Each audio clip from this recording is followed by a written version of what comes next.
Okay, so in my server, I wanted to have a vending machine where you put something in and you get something back out. I wanted it to be authentic. Like I want it to be you are genuinely tossing in coins or a currency of some kind, choosing an item, and then being able to receive that item back to you. And if you don't put like the right item in, it'll reject it. And I have certain qualifications I want to have for it. But let's just go ahead and get started. It's my first time ever doing a like let's play build video, so I'm gonna just try my best and just bear with me, and we're gonna get things happening. Let's go. So I've already put myself together all the things I would think I would need for this. Gonna have like a water column and some other things, so let me go ahead and just get started. Okay, so I'm gonna make a little platform here, give us some room underneath.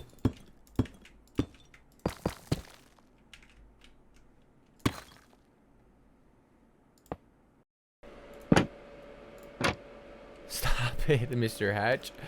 Okay, this is what it's looking like so far.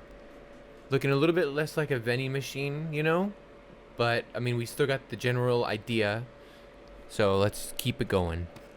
The next thing is gonna be literally everything else. Okay, so let's see here. So we want this to be a sorter, right? That's perfect. Okay, great. This works. This is working. This machine works. Okay, so I'm actually just gonna leave it to the minimum. Let's just keep it very minimum here. These are just emeralds. So now these items that are gonna be coming through here are gonna be the excess ones that we don't want. So now we are gonna put a bunch of hoppers like that. And then I want it to come up to this. So it's gonna be a bubble column, I guess. Okie dokie there, friend. Now items will get sent up there. Now I need this to give itself a signal.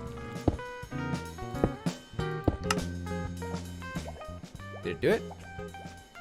Oh my gosh, I think it did it. Okay, great. So, if it's an emerald, we shouldn't be hearing that. But if it's literally anything else, we should hear that. And look at that! It's in the hopper right here. Or in the dispenser. Oh my, the dropper. Haha, yeah! Okay, alright, we're getting somewhere. So now if you put the wrong item in, it'll reject it and deposit it over here. But now I gotta get this one to send itself a signal. So let's try doing that. So now. Yeah, oh no! It powers this. Okay,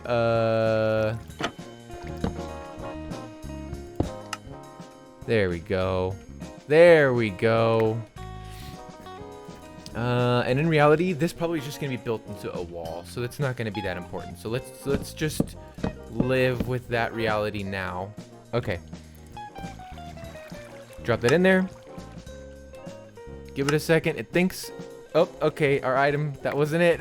But then if we drop the emerald in, it likes the emerald. It'll take the emeralds. And we don't get it returned to us. Okay, great. This is working out great. I'm loving it so far. Okay. Now kind of here comes the hard part, because we have to signal with a button press what one of these items we want. It's going to have to be probably a single item. So what I think I'm going to change this system to is, instead of an emerald, we're going to use some nether stars. Boom. Boop. So this way you can just go deposit one, and the one will activate the ability to purchase one of these. So then you put that in there, that can get sent to a chest or a hopper or anything. Using a comparator, I can receive that signal and send that signal to something. So let's just start with that. And then the repeater. And now when that has an item, it'll send a signal out. Yep, now we're getting a signal. Take that item out, it stops that signal. Great. So that's a huge start. That's something. So then that'll send a signal out to some sort of connection that when you push the button, these will actually work. So right now these aren't functional. And honestly, the redstone's a little bit complicated to just try to explain in layman terms. So I'm just gonna having this footage here for anybody who's curious. It took a lot of trial and error. I started with pistons. I've tried so many times to try to explain this in a simple way, but it basically goes button press, redstone lamp, observer, piston, and then that piston pushes a block into place, which completes a circuit. And that circuit's only powered when you have another star in there. So when you push the button without another star in there, there's no power, so it doesn't actually drop anything. But that line you see right there goes to that setup we made earlier. So there it is. So the next thing I needed to do was to make it so that when you pushed a button, it used one single nether star.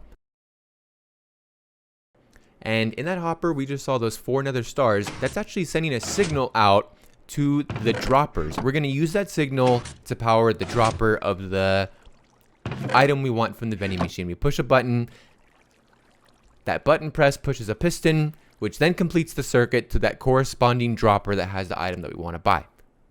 And here are the droppers. We have 6 for the 6 items on the vending machine and 1 for the reject item. Now I made it so that it was a little bit difficult to refill some of them.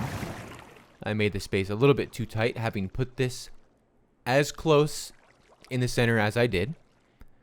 And honestly, it being so compact, we ended up having some problems. Quite a bit, actually. It was extremely difficult trying to manage dealing with such a tight space and having such a complicated machine. And my general lack of experience with the way that the power works on a lot of these blocks, as you can see, sometimes things weren't working out. So I just decided, hey, look, we can just give ourselves more space. Let's start over. Let's just make this more open and correct the mistakes that we made. And honestly, as I was thinking about it, I realized I don't want to build it a second time and then a third time in the city. I already know what I need to do to improve it. I know the mistakes I made. So I just built it in the city.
Alright, I think that about wraps it up. If you're interested in a deep dive, let me know and I'll make a full build video.